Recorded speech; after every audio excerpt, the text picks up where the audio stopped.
Hi everyone, my self Saurabh. मैंने 3 साल NEET के प्रिपरेशन में लगाए।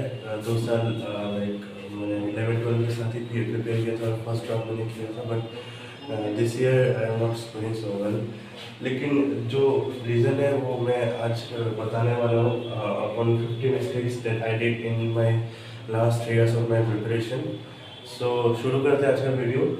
तो पहला पॉइंट तो ये है कि वो जो स्ट्रेटजीज होता है, how to crack NEET in 1 year, 6 months, 2 months, वो सब स्ट्रेटजीज को आप जितना देखना अवॉइड कर सकते हो उतना करो, क्योंकि वो सब कोई काम का होता नहीं है। 6 महीने में 2 महीने में नीट क्रैक ऐसे भी नहीं होता। वो प्रोसेस होता है, 2 साल का प्रिपरेशन का फेज होता है। हाँ, एक साल में कर सकते हैं, बट उसके लिए ज़्यादा एफर्ट मारने की ज़रूरत पड़ती है। सो वो आप देख लो कि एक साल वो स्ट्रेटजी देख के कोई फ़ायदा नहीं है, वो वीडियोस बेकार का देख के कोई यूज़ नहीं है। सेकेंडली मैं बोलूँगा जो यूट्यूब में वगैरह दीदी भैया वगैरह होता है उनको फॉलो करके तो कोई फ़ायदा नहीं। वो आते हैं अपने कोर्स बेचने के लिए या अपना अलग सा ज्ञान देने के लिए कि 3 महीने में कैसे हो जाएगा, 2 महीने में कैसे हो जाएगा।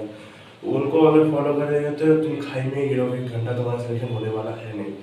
एंड थर्ड पॉइंट मैं बोलना चाहूँगा, one of the most important point, inconsistency.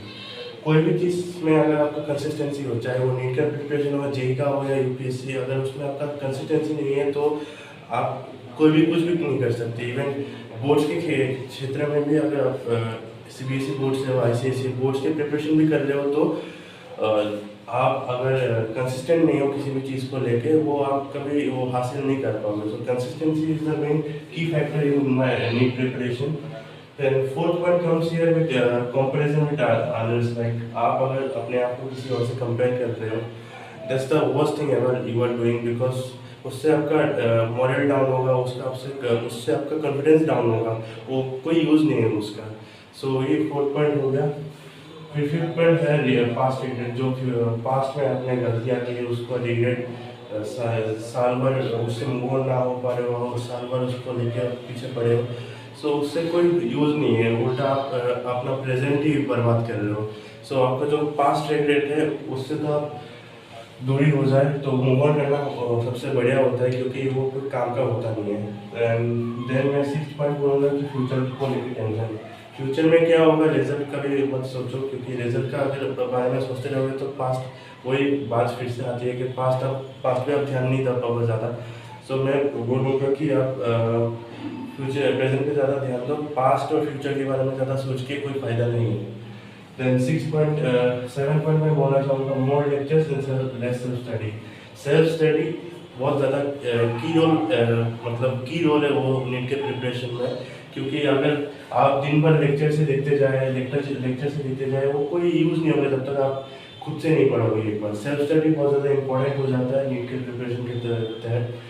And second 8 point में बोलूँगा, लैक ऑफ क्वेश्चन प्रैक्टिस। वही सेल्फ स्टडी में काउंट होता है। अगर आप क्वेश्चन ही प्रैक्टिस नहीं करोगे तो चैप्टर्स क्लियर कैसे होंगे, आपके कॉन्सेप्ट ज़्यादा स्ट्रॉन्ग कैसे होंगे। तो वही एक इंपॉर्टेंट फैक्टर है। अगर क्वेश्चन आपने प्रैक्टिस नहीं किया, एटलीस्ट 100-150 क्वेश्चन हर रोज प्रैक्टिस करना चाहिए आपको, क्योंकि वो बहुत ज़्यादा इंपॉर्टेंट रोल प्ले करता है नीट के प्रिपरेशन में। उससे वही आपका मार्क्स, वही आपका रैंक बूस्ट करता है। अगर आपका क्वेश्चन प्रैक्टिस कम है तो you will collapse very badly in your NEET preparation. Then 9 point is skipping physics. Physics से ऑलमोस्ट हर कोई नीट एस्पिरेंट जिससे भी आप पूछ लोगे तो वो बोलेगा कि मुझे फिजिक्स से बहुत डर लगता है, मुझे फिजिक्स से बहुत डर लगता है। लेकिन फिजिक्स अगर नहीं पढ़ोगे, वो सब्जेक्ट तो ऐसे भी सिलेबस में है ही, वो जाने वाला कहीं है नहीं। और उसका आप बोलोगे कि भैया फिजिक्स में क्या है, उसका क्या रोल है एमबीबीएस में वो एमबीबीएस में जाने के बाद पता चलता है कि बहुत सारे टीचर्स भी मुझे बोले कि उसका बहुत सारा फंक्शंस है फिजिक्स। वो एमबीबीएस का सिलेबस बहुत ज़्यादा वास्ट होता है, उसको कोप अप करने के लिए आपको फिजिक्स दिया जाता है, क्योंकि physics one of the difficult subjects है। वो वो एग्री करना पड़ेगा। लेकिन अगर आप फिजिक्स को कोप अप कर लिए तो you can do anything, but physics को आपको पढ़ना ही पड़ेगा। देन 10 पॉइंट मैं बोलूँगा, no clear cut plan, always in confusion. आप अगर प्रिपेयर कर रहे हो और उसमें आप कंफ्यूज हुए जा रहे हो, आपका कोई प्लान नहीं है प्रॉपर, सो आपका प्रिपरेशन नहीं होगा। हर दिन का, हर वीक का एक स्ट्रेटेजी होना चाहिए। आप कैसे पढ़ोगे, क्या पढ़ोगे, कितना पढ़ोगे, वो एक वीकली प्लान या डेली टारगेट्स होना चाहिए। अगर वो डेली टारगेट्स और वीकली प्लान नहीं होगा तो आप बेकार में झमेला में रहोगे, आप पूरा दिन आपका, पूरा हफ्ता आपका बर्बाद जाएगा बेकार में। देन 11 पॉइंट मैं बोलूँगा गिविंग एक्सक्यूजेस, आज नहीं हुआ कल कर लूँगा, कल नहीं हुआ परसों कर लूँगा, उससे कुछ नहीं होने वाला, आपका फिर से टाइम वेस्ट होने वाला है। सो मैं बोलूँगा एक्सक्यूज देना बंद करो और आज से लग जाओ। देन 12 पॉइंट मैं बोलूँगा never complete test syllabus on time. जो आपका टेस्ट में, मॉक टेस्ट में सिलेबस होता है, वो आप अगर टाइमली कंप्लीट नहीं करोगे, वो on time on with proper cut plan अगर आप कंप्लीट करते हो तो वो ज़्यादा बेहतर होगा आपके लिए, क्योंकि टेस्ट ये आपका एक जरिया है जो आपका मेन एग्जाम में इम्प्लीमेंट होने वाला है। आप टेस्ट दोगे तभी आप कहाँ स्टैंड करते हो वो पता चलेगा। देन आप अपने रिजल्ट को लेकर टेंस रहे, जो मॉक टेस्ट में रिजल्ट आ रहे हैं, मार्क्स कम आ रहे हैं, ये आ रहा है वो रहा है, आप उसमें एनालाइज करो, आप उसको लाइक देखो आपने कहाँ मिस्टेक किया, कौन सा कॉन्सेप्ट में मिस्टेक किया, उसमें अगर आप ध्यान दोगे ज़्यादा तो आपके मार्क्स इम्प्रूव ज़रूर होंगे। आप उस पर काम करो, work hard, but smart work बहुत ज़रूरी होता है, वही स्मार्ट वर्क होता है। फिर नॉट प्रायोरिटाइजिंग हेल्थ, मेरा मैं बोलूँ सच बोलूँ तो लाइक लास्ट ईयर जो D24 के लिए मैं पढ़ रहा था, तब मैंने अपने से बॉडी पे ज़्यादा ध्यान नहीं दिया, जिस वजह से आज के डेट पे अगर मैं बोलूँ तो मेरा बैक पेन बहुत ज़्यादा होता है। सो लाइक अपने हेल्थ पे ध्यान ज़रूर देना है, क्योंकि हेल्थ पे ध्यान नहीं दोगे तो अभी लाइक मैं अभी सफ़र कर रहा हूँ, सो वो सफ़र करोगे तो बेकार में दिन फिर से बर्बाद जाएगा। देन मैं 15 पॉइंट बोलूँगा फॉलो इन अननेसेसरी रिसोर्सेज। नीट के लिए सिर्फ एक ही रिसोर्स चाहिए, वो है NCERT और क्वेश्चन प्रैक्टिस। कोई भी क्वेश्चन प्रैक्टिस के बुक्स ले लो, कुछ उससे क्वेश्चन प्रैक्टिस कर लो, वही फंक्शन है। बेकार में वो हज़ारों ढेरों रिसोर्सेज ले लिया, बायोलॉजी के लिए अलग से बुक ले लिया, उससे रिसोर्स पर NCERT को इग्नोर कर रहे हैं। बायो के लिए एक ही, नीट के लिए एक ही चीज़ है NCERT और क्वेश्चन प्रैक्टिस, और कुछ नहीं चाहिए resource. So following unnecessary resource को फॉलो करने से बेकार में आप like waste of money, waste of everything होगा, अपना क्रूशियल टाइम वेस्ट कर रहे हो उसके पीछे। फिर डिपेंडेंस ऑफ मोटिवेशन, आज अगर आप उससे रिलेट कर पाए, क्लास 10 से पहले आपको कोई मोटिवेशन वगैरह का कोई ज़रूरत नहीं थी। जब से ये नीट का प्रिपरेशन आप करने लगे हो तो मुझे मोटिवेशन चाहिए, मैं मोटिवेटेड नहीं हूँ, मैं डिमोटिवेटेड हूँ, ये वगैरह वो वगैरह। सो उससे कोई यूज़ नहीं है, वो डिपेंडेंस ऑफ मोटिवेशन उससे तो हटो ही आप। Then move on to another most important point, procrastination। ज़्यादा से ज़्यादा स्टूडेंट लाइक 24 लाख 25 लाख बैठते हैं, लेकिन मैक्सिमम 80% स्टूडेंट प्रोक्रेस्टिनेशन और इनडिसिप्लिन की वजह से पीछे रह जाते हैं। और बाकी जितने भी स्टूडेंट जो टॉपर्स होते हैं ना, वो प्रोक्रेस्टिनेट बहुत कम करते हैं, लेकिन प्रोक्रेस्टिनेट करते ही नहीं है। सो वो प्रोक्रेस्टिनेशन वाला पॉइंट बहुत ज़्यादा इम्पोर्टेंट है। जो आज करना है आज ही करना है, आज ही, जब तक कंप्लीट नहीं करूँगा तो मैं नहीं सोऊंगा। सो वही एक पॉइंट है। Then 13 point, study but in wrong direction. वही बात है, पढ़ाई तो कर रहे हो, आलतू फालतू के रिसोर्सेज भी यूज़ कर रहे हो, सो वो कोई बेकार है। वो अगर आप बेकार के रिसोर्सेज से पढ़ रहे हो, लाइक फिंगर टिप्स बुक है, उसमें थ्योरीज भी है, आप NCERT को इग्नोर करके वहाँ के थ्योरीज से पढ़ रहे हो, लेक्चर से देखे जा रहे हो, लेक्चर से देखे जो आपको लग रहा है कि मैं तो पढ़ रहा हूँ, लेकिन असलियत में आप घंटा नहीं पढ़ रहे बिल्कुल भी। सो मैं वही बोलूँगा, स्टडी इन रॉन्ग डायरेक्शन। तो करेक्ट डायरेक्शन वही होता है कि आप NCERT पढ़ लो, एक बार एक ही लेक्चर देखें बस, इसके बाद NCERT पढ़ो और क्वेश्चन सॉल्व करो, बस चैप्टर डन। और बाय टाइम आप मॉक टेस्ट दो, उसको एनालाइज करो, उसके मिस्टेक्स देखो, उसमें वीक पॉइंट्स क्या है, आपने कहाँ गलतियाँ की है, कौन से टॉपिक सबको वीक रहेगा, उस पर काम करो, वो आपका मार्क्स ऐसे इंप्रूव हो जाएगा, वही आपको सिलेक्शन भी दिलवाएगा। Then another point, importance of time. Importance of time सबसे ज़्यादा वो नीट के 1 महीने पहले पता चलता है कि टाइम क्या चीज़ होती है। जब 1 महीने पहले हड़बड़ी लगेगी आपको, 1 महीने पहले आप इधर उधर भटकोगे, सो तब पता चलेगा कि एक्चुअली में टाइम का इम्पोर्टेंस क्या होता है।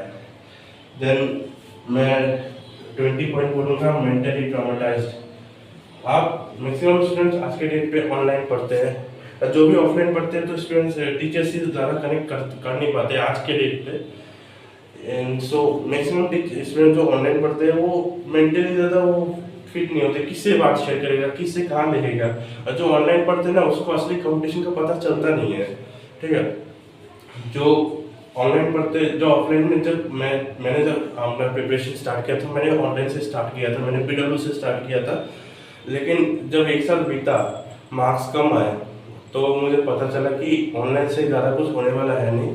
देन जब मैंने ऑफलाइन लिया, ऑफलाइन जाकर मैंने कंपटीशन लिया, तो मैंने तब समझ में आया कि भाई नीट में कंपटीशन तो बहुत तगड़ा है। वो छोटा मोटा कंपटीशन नहीं है। फिर 21 नंबर, नो प्रॉपर गाइडेंस। अपने टीचर्स की सुनो। मैक्सिमम टीचर्स बोलते रहते हैं कि आज का होमवर्क ये है, आज की करना पड़ेगा। चाहे आप ऑफलाइन हो ऑनलाइन हो, ऑनलाइन में भी अगर होमवर्क दे रहे हैं तो वो आपको करना पड़ेगा, भले टीचर चेक करे या ना करे। अगर आपने वो डिसिप्लिन मेंटेन कर लिया तो कोई नहीं रोक सकता आपको सिलेक्शन लेने से। देन मैं बोलूँगा इमेच्योरिटी इन 11-12 फर्स्ट अटेम्प्ट में मोस्ट ऑफ द लाइक समझते हैं कि यार मुझे बहुत पता है, मैं पढ़ रहा हूँ, मैं नीट के लिए कर रहा हूँ, मुझे पता है टीचर क्या बोलेगा, ये बोलेगा वो बोलेगा। क्लास 10 में मैं टॉपर था। क्लास 10 का मार्क्स कोई घंटा मैटर नहीं करता आपके 11-12, क्योंकि 11-12 और क्लास 9-10 का वो सिलेबस पूरा अलग होता है। Maximum of you can relate with this. जो हम जो होते हैं कि 11-12 में ज़्यादा मैच्योर नहीं होते, मैच्योर होते हैं, अपने आप को बड़ा समझते हैं, ये समझते हैं। सो उससे होता है कि लाइक आप इमेच्योरिटी तो ज़्यादा ध्यान नहीं जाता है, उससे वही आपको क्वालिफाई कर जाता है। जब नीट खत्म हो जाता है उसके बाद समझ में आता है कि नहीं, टीचर ने सही कहा था, वो टीचर गलत नहीं था, ये नहीं था। सो वो मैंने भी किया, जो मैंने किया है वही बता रहा हूँ यहाँ पे आज। सो इमेच्योरिटी इन 11-12 वही इम्पोर्टेंट मोस्ट लाइक एक फैक्टर होता है आपका सिलेक्शन के पीछे। And 23 point, no time management. Time management अगर आपने सीख लिया ना, कोई भी एग्जाम क्लियर कर लोगे आप। टाइम मैनेजमेंट एक ऐसा चीज़ है, अगर उसको मैनेज कर लिया तो बहुत बढ़िया बात है। टाइम मैनेजमेंट कैसे मैनेज करें? आप टाइमर लगाओ, टाइमर के भी अंदर आप लाइक काम को ख़त्म करो।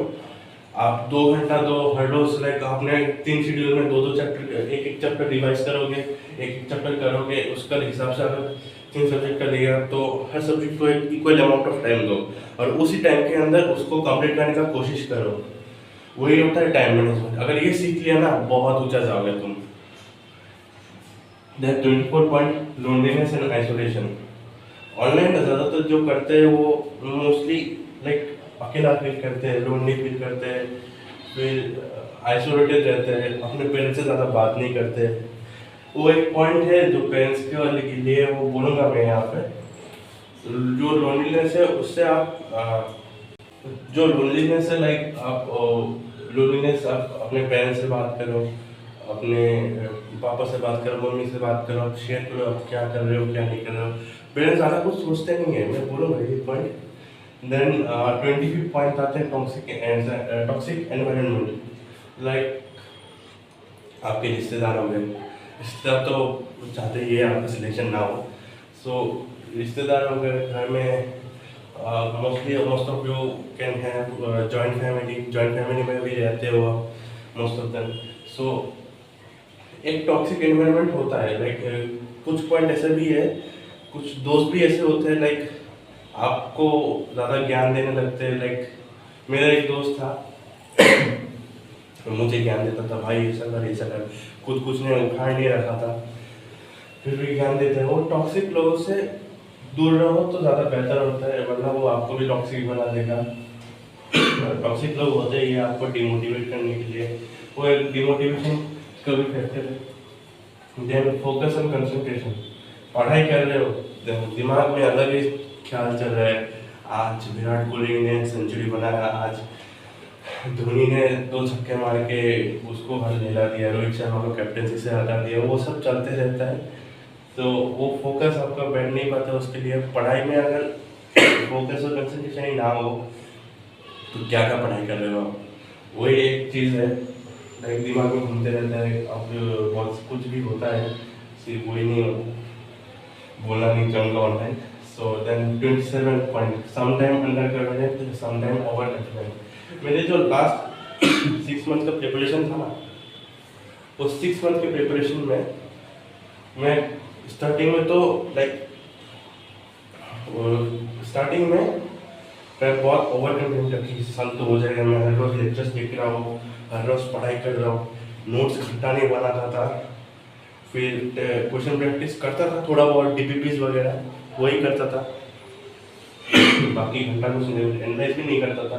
तो वो ओवर कॉन्फिडेंस में मैं जीता था। लेकिन जब अप्रैल के मंथ में मैंने टीचर से बात किया तो मुझे अपना रियलिटी चेक मिला कि वो तो ओवर कॉन्फिडेंट था, कॉन्फिडेंट भी नहीं था। फिर ऐसा फील आता है कभी अंडर कॉन्फिडेंट होगा कि नहीं, सेल्फ डाउट वो सब, कभी कॉन्फिडेंट कभी ओवर कॉन्फिडेंट, वो ऊपर नीचे। फिर 20.9 सेल्फ बिलीव, अपने ऊपर भरोसा रखो, जो प्रोसेस है उसको फॉलो करो। देखो नीट का एग्जाम पेपर इजी होता है, लेकिन जो प्रोसेस होता है वो बहुत ज़्यादा टफ होता है। तो वही बात है, खुद के ऊपर अगर भरोसा है तो कुछ भी कर पाओगे, लेकिन इससे कोई लेना देना नहीं है। आप कॉन्फिडेंट हो और ढंग से पढ़ोगे, सही तरीके से पढ़ोगे, स्मार्ट वर्क करोगे, तब जाके आप क्रैक कर पाओगे, वरना ओवर कॉन्फिडेंस से कुछ नहीं होने वाला। Then 29.9 मेडिटेशन और एक्सरसाइज। फिर वही बात है कि आप अगर अपने हेल्थ पे थोड़ा ध्यान नहीं दोगे, आप मेडिटेशन पे थोड़ा एक्सरसाइज पे ध्यान नहीं दोगे, so you can collapse badly. आपका नींद पूरा नहीं हो पा रहा है, आप अपने बॉडी पे ज़्यादा ध्यान नहीं दे रहे हो, that can lead to many health issues, जो बाद में जाके आप बीमार पड़ोगे तो आपका टाइम इससे वेस्ट होगा। सो मैं बोलूँगा मेडिटेशन और एक्सरसाइज रोज सुबह 1 घंटे के लिए भी एटलीस्ट कर लो। देन 30 पॉइंट लोगों को प्रूव करने में लगे हुए हैं, कोई यूज़ नहीं है। लोगों को प्रूव करने में अगर लगे हो तो वो कोई यूज़ में नहीं है, क्योंकि लोगों को अगर आप फेल भी करोगे कोई घंटा फर्क नहीं पड़ता। आज अगर नीट क्रैक कर लिया, 5 साल बाद आपको शादी के लिए नौकरी के लिए खोजेगा, जब नौकरी भी लग जाएगी, नौकरी फिर आपकी शादी के पीछे भाग जाएगा, फिर शादी हो गया उसके बाद आपके बच्चे के पीछे भाग जाएगा। तो वो कभी आपका पीछा रिश्तेदार तो कभी छोड़ने वाला है नहीं। तो लोगों को प्रूव करके भी कोई फायदा नहीं है कि आप क्या हो क्या नहीं हो। अपने ऊपर ध्यान दो और काम करो सिर्फ चुपचाप। देन 31 पॉइंट, वही वो ऊपर वाला पॉइंट जो है, no talk with parents thinking they will get more tensed. Parents से बात करो। मैं जब नीट लेके आया था ना, मैंने पेरेंट्स को बोला कि इस साल शायद नहीं होगा। पेरेंट्स ने मुझे कुछ नहीं बोला। पेरेंट्स ने बोला कोई बात नहीं, तुम्हारा एज ही क्या हुआ है, you are just 19, you can दो और एक ड्रॉप ले लो, कोई बात नहीं, कौन सी बड़ी बात है। लोग तो 5-5 ड्रॉप लेते, तुम और एक ट्राई दे दो, उसके बाद अगर नहीं हुआ तो you can choose some different field, हम तुम्हें रोक तो नहीं रहे ना। सो वो एक पेरेंट्स होता है कि पेरेंट्स का भी टेंस नहीं होता। ऐसे मनी में थोड़ा बहुत टेंस रहता है कि इसका क्या होगा, लेकिन उनको तुम्हारे ऊपर पूरा भरोसा है कि अगर कुछ किया उसने तो कर लेगा, अच्छा खासा कर लेगा। सो वो सबसे ज़्यादा मेन पॉइंट है। आप अगर पेरेंट्स के साथ बात नहीं करोगे तो उल्टा लोनलीनेस फील करोगे, एंग्जाइटी फील करोगे। लास्ट के 1 महीने में मैंने अपने मम्मी के साथ, पापा के साथ बहुत बात की है। वो मुझे काफ़ी वो चीज़ काफ़ी हेल्प करता है। आप अभी फिलहाल फील नहीं कर रहे होंगे, बट जब पेरेंट्स के साथ बात करोगे आप मन हल्का हो जाता है। और मैं चाहता हूँ कि आप अपने पेरेंट्स के साथ कभी भी प्रॉब्लम हो, पेरेंट्स से सीधा बात करो, ठीक है। 32 number point, one of the most important point, आप ये सब नोट कर लीजिएगा कि सब भगवान के ऊपर छोड़ दो, सब लक के ऊपर छोड़ दो, वो भगवान संभाल लेगा, लक संभाल लेगा। लेकिन भगवान या लक तभी साथ देगा ना जब आपने मेहनत किया, आपने पूरे साल पढ़ा नहीं है, लास्ट के 1 महीने में थोड़ा 2-3 पन्ना पढ़ लिया, क्या वो आपसे आप लक के ऊपर भरोसा कर लिया, इस साल भगवान ही देख लेगा, इस साल ये लक ही देख लेगा। तो भगवान जब तक आप खुद से मेहनत नहीं करोगे, एक साल पूरा घिसोगे नहीं, तब तक भगवान भी आपको साथ नहीं देगा। लक का तो अलग ही बात।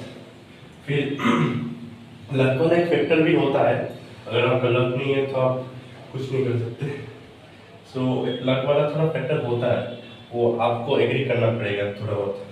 33 पॉइंट, सब कुछ करने के में चक्कर में कुछ ना करना। मेरा सबसे बड़ा गलती है कि मैं सिलेबस के पीछे भागा कि सिलेबस कंप्लीट कर लेते, उसके बाद क्वेश्चंस करेंगे। वही सिलेबस कंप्लीट करने के चक्कर में मैंने क्वेश्चन ढंग से नहीं किया और उसी जगह मैंने कोलैप्स कर लिया। उसी जगह मैंने मॉक टेस्ट भी नहीं दिया था ज़्यादा। सो वही मेरा सबसे ज़्यादा नेगेटिव पॉइंट है मेरी प्रिपरेशन में। Then 34th point, not clearing doubts timely. जो डाउट आता है टाइम टू टाइम उसे क्लियर करने का कोशिश करो, क्योंकि टाइम टाइम आपके पास ज़्यादा होता नहीं है। जितना जल्दी डाउट क्लियर कर लोगे उतना जल्दी फ़ायदा है आपका। अब बोलोगे कि भैया मुझे तो डाउट आता ही नहीं है, पढ़ोगे तो तभी ना डाउट आएगा, क्वेश्चन सॉल्व करोगे तभी ना डाउट आएगा। क्वेश्चन सॉल्व करो, पढ़ो, इसके बाद टाइम डाउट्स ही डाउट्स होंगे। देन फिर 35th point, not prioritising high weighted chapters. जो हाई वेटेड चैप्टर्स है ना, मैं लिस्ट दूंगा आपको सारा। जो हाई वेटेड चैप्टर्स है ना वो बहुत ज़्यादा जरूरी होता है। आप लाइक बायोलॉजी में बात कर लो, सेल साइकिल हो गया, सेल डिवीजन हो गया, वो सब, देन मॉलिक्यूलर बायोलॉजी हो गया, फिर जेनेटिक्स हो गया, वो सब काफ़ी हाई चैप्टर्स होते हैं, उसका ज़्यादा वेटेज होता है। अगर उस पर आप ध्यान नहीं दोगे तो क्या कर रहे हो, उसके ज़्यादा कोशिश करने हैं आपको, क्योंकि मॉलिक्यूलर बायोलॉजी से, जेनेटिक्स से तो शायद 10, 12, 11 ऐसे क्वेश्चन आते हैं। फिर 36 point, sharing your plans with others. आप क्या कर रहे हो, क्या नहीं कर रहे हो, अपने दोस्तों को शेयर कर रहे हो कि भाई मैं इस महीने इतने कर लूँगा, उस महीने में इतना कर लूँगा, ये कर लूँगा, मैं ऐसा कर रहा हूँ, मैं ऐसा प्रिपरेशन कर रहा हूँ, वो सब प्रिपरेशन कर रहा हूँ। वो बोल के कोई फ़ायदा नहीं है, क्योंकि आपका खुद का घाटा है। वो फॉलो कर जाएगा, वो सिलेक्शन ले लेगा, आप पीछे रह जाओगे। सो अपना कभी भी अपना प्लान अपने दोस्तों के साथ शेयर मत करो, भले बेस्ट फ्रेंड ही क्यों ना हो।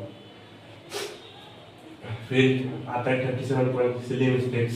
सिली मिस्टेक्स पे ज़्यादा ध्यान नहीं देते स्टूडेंट्स, मिस्टेक हो गया कोई बात नहीं, आप एक मिस्टेक डायरी मेंटेन करो, वही सिली मिस्टेक आप पूरा वही लिख के रख दो कि बाद में अगर आप पढ़ोगे तो आप वो गलत ना हो।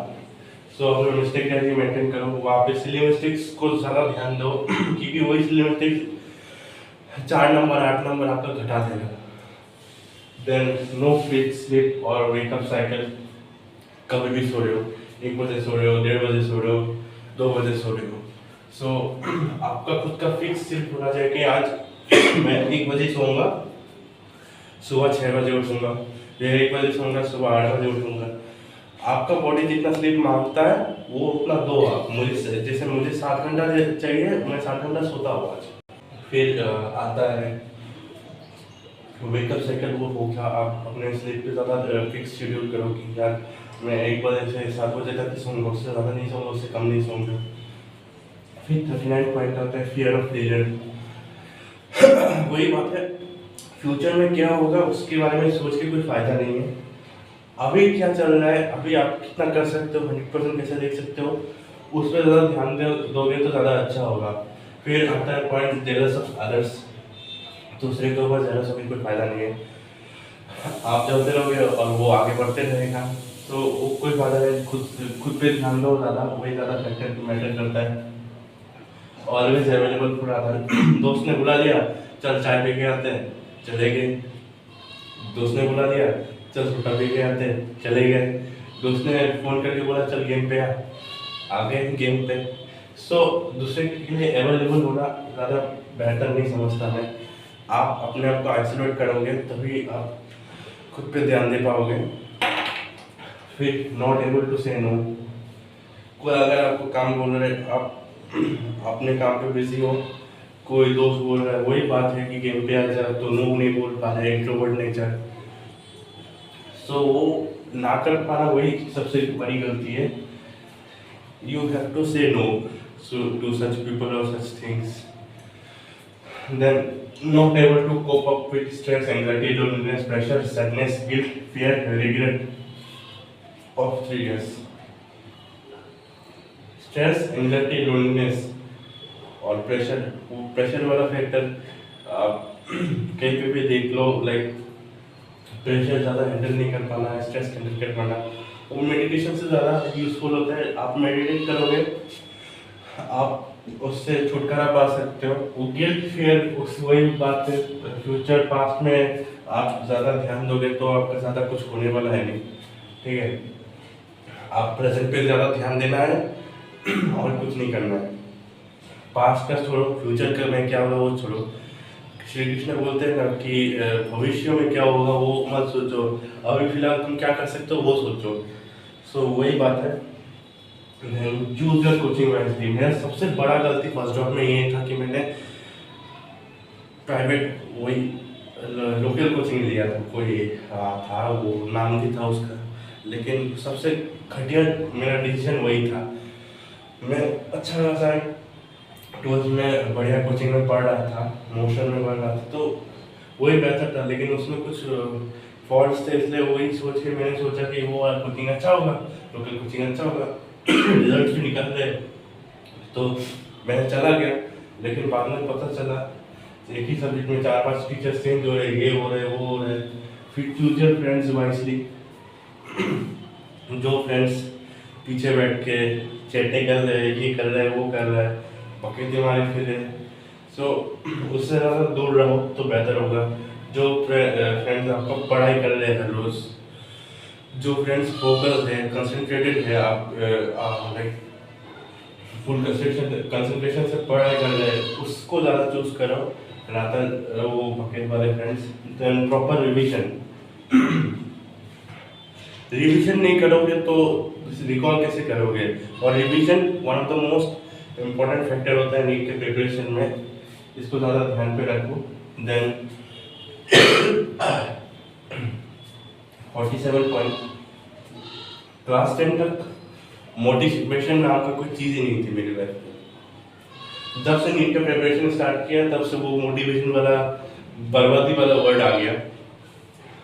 अगर आप देखोगे आप रिलेट भी कर पाओगे कि क्लास 10 तक आप काफ़ी अच्छे स्टूडेंट थे, आप डिसिप्लिन भी थे, बहुत ज़्यादा अच्छे नंबर भी लाते थे। जब से 11th-12th में आए, नीट के प्रिपरेशन स्टार्ट किया, मोटिवेशन वाला वर्ड आ गया, सब बात कर दिया। वो मोटिवेशन कुछ नहीं होता, खुद का मोटिवेशन होता है, खुद नहीं पढ़ोगे तो घंटा कुछ नहीं होने वाला। और 48 पॉइंट टेस्ट एनालिसिस, वो सबसे ज़्यादा इम्पोर्टेंट फैक्टर होता है। अगर टेस्ट को एनालाइज नहीं करोगे तो आपकी कमियाँ कहाँ से पता चलेगी, आपको वीकनेस कहाँ से पता चलेगी। सो वही वीकनेस पता करने के लिए टेस्ट एनालिसिस काफ़ी ज़्यादा इम्पोर्टेंट होता है। देन रिलेशनशिप फर्स्ट टॉप में तो नहीं था, लेकिन क्लास 12 में लास्ट के दिन में कोई पसंद आ गया था, वो होता है, चलता है, लेकिन दूर रहो तो बेहतर है। उनसे ब्लॉक कर लो भाई, कोई बात नहीं, डॉक्टर बनोगे तो उसके बाद लाइन लग जाएगी। फिर 50 point last point, social media, YouTube shorts, वो सबसे ज़्यादा डिस्ट्रैक्ट फैक्टर है। सोशल मीडिया रील्स चला रहे हो, कब 1 घंटा 2 घंटा चला गया पता नहीं चला। यूट्यूब शॉर्ट्स चला रहे हो, डेटा भी खत्म हो गया, टाइम भी खत्म हो गया। वही बात है, फ्री का तो आता है, लेकिन आपको क्या क्या ले जाता है आपको कुछ घंटा नहीं पता चलता। सो यूट्यूब शॉर्ट्स ये सबसे दूर रहो तो ज़्यादा बेहतर होगा। यही सारे कुछ पॉइंट्स थे, 50 mistakes to avoid during NEET preparation, जो मैंने 3 साल में सीखा है। सो मैं चाहूँगा कि आप इनसे दूरी बनाओ, आप अपने आप पे फोकस करो। ये पॉइंट्स जो मैंने अभी बोला है आप इसको नोट डाउन किए होंगे, एक्सपेक्ट करता हूँ, ऐसे तो उम्मीद नहीं, फिर भी लाइक आप इसको अगर फॉलो कर लिए, इसको ध्यान रख के प्रिपरेशन किए तो आपके लिए बेहतर होगा। Let's all the best.